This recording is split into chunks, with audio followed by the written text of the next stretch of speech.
Thank you all very much. I just want to say what an honor it is to be addressing the Tea Party. Sometimes it makes me angry to see how the Tea Party gets talked about by the liberal media.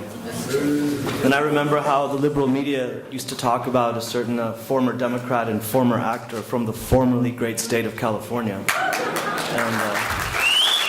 I like our chances.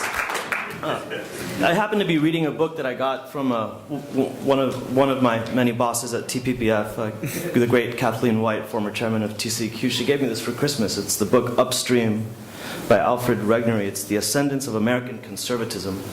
As I read this book, conservatism starts in the 1950s with Bill Buckley and the people who started National Review. It was a very intellectual movement then. And with every generation, Barry Goldwater's campaigns in the 1960s, or the 1964 campaign, the conservative movement became more and more a grassroots movement and more a popular movement. And the more that I read this book, the more I see all of you in this book. And I see really all of you as the latest and greatest expression of the conservative movement that began in the 1950s with the proposition that limited government is better than big government in every way, and that freedom is better than government control. And what's so impressive to me and so promising to me about the Tea Party is, Reagan sold everyone on the proposition that limited government was better than big government. But you all realize that limited government is necessary to protect the Constitution and preserve the Constitution. Because big government, the federal government, ever since the Supreme Court abdicated its role as guardian of the limits on federal power, the federal government has grown to such an extent that people can see, all of you can see, it's incompatible with the Constitution that our framers ratified 200 years ago. And the danger to our Constitution is long-term, but it's immediate, it's present right now. And so the things that we're talking about Medicaid, we're talking TPPF about rolling back the Environmental Protection Agency. I'm going to talk to you for a couple minutes about interstate compacts. But these are all just little elements of a much bigger thing, which is the effort to reimpose, I should say, meaningful limits on the growth of federal power, limits that are necessary to preserve our Constitution and our way of life. One last word, I won't say, I'm not one of those who thinks that President Obama is a closet communist or anything like that. I went to the University of Wisconsin and I know what a communist is.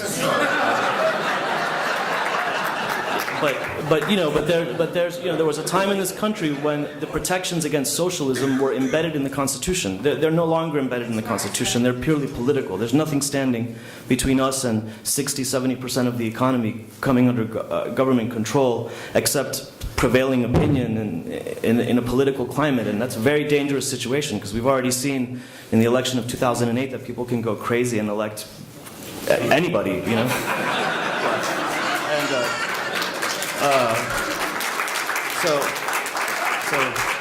I just want to talk to you a couple minutes about interstate compacts. The great promise of interstate compacts, the Constitution in Article 5 offers two ways to amend the Constitution. One of them can be initiated by Congress and the other one can be initiated by the states. That's the call for a convention. Well, the Constitution also offers states one way to initiate changes in federal statutory law, and that's through the interstate compact. It's provided for in the Constitution. The Constitution says there shall be no compact or alliance among the states except by the consent of Congress. But the way that it's been interpreted and used in the 200 years since then, since ratification of the Constitution, is that the Congress's consent to an interstate compact elevates the interstate compact to the level of federal law, and if necessary changes whatever was previously federal law. And so for us at TPPF, from a theoretical point of view, we look at something very mundane. I'll give you just one example. In the compact that Virginia, Maryland, and Washington, D.C. formed to create the Metropolitan Area Transit Authority, there is a employee workplace liability scheme. And because there's already one existing in federal law that was very different, the compact says, we have this workplace liability scheme, And this other workplace liability scheme that's in federal law is hereby suspended as to the members of this compact. And when Congress agreed to that, it essentially carved out from this area of federal law what these three, what DC and the two states were doing on their own. Now that was very uncontroversial, nobody argued about it, but at TPPF we looked at that and we said, well, look, this is an example of how interstate compacts can be used to create a sort of shield over the prerogatives and regulatory authorities of the states that are the members of the compact. And that's what led us to think that in the healthcare area, it would be particularly useful to have a compact to address any number of things. For example, the sale of health insurance across state lines, which the federal regulations currently prohibit, or some scheme for creating a state-based or regional alternative to Medicaid on the basis of block grants or defined grants from the federal government. Right now, the Healthcare Compact Alliance of Texas is pushing for what would be a very powerful compact, which is going to return, if enacted in several states and if approved by Congress, would return basically all regulatory authority over healthcare to the states, which may shock liberals now, but considering that in the Federalist Papers, James Madison, trying to explain what the authority of the state would be, the first thing that came to his mind was healthcare. Well, we know that the federal government's going to be limited because we know that the states, for example, are always going to regulate healthcare. That's in the Federalist Papers. So it would have shocked the founding fathers to see. By the way, it's a curious thing. The Federalist Papers were written by the people who were trying to sell the country on the idea of a strong national government. I mean, they were trying to sell, versus Patrick Henry, who was about to commit another, give me liberty or give me death if they passed this damn Constitution. Sorry.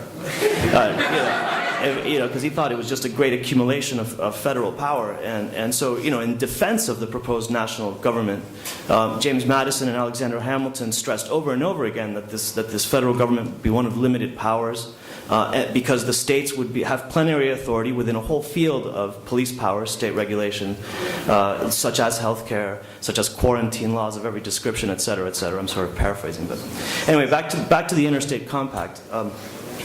We can answer specific questions about it here when for whatever questions you have for a couple minutes for Spencer and me. But the most important aspect of the Interstate Compact is that we've had, since the 1930s, really since the progressive movement 100 years ago, we've had the federal government expanding and expanding and expanding against states that try to defend themselves on their own. What we've seen now, and the promise of the Tea Party, is that states working together can band together to stand up to the federal government,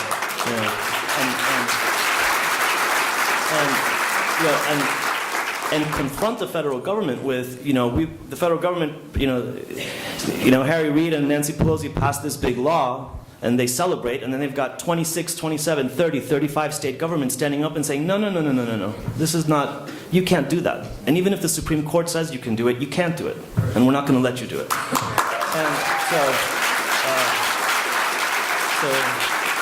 well, thank you very much once again. We've got materials up at the website of the Center for 10th Amendment Studies at Texas Public Policy Foundation that lay out in a lot more detail than I had time to what the history is of interstate compacts and how they work and what their potential is. And we're there at your service to answer any questions you may have. So please call us, look at our materials, and we look forward to working with you. Once again, it's an honor to address you, and thank you very much.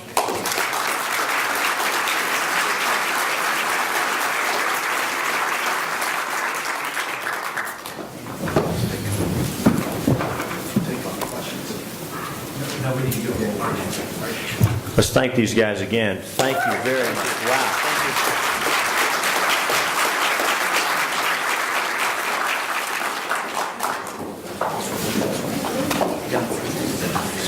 Wow. I was looking at my Constitution for that compact stuff. That is great stuff. And man, thank you.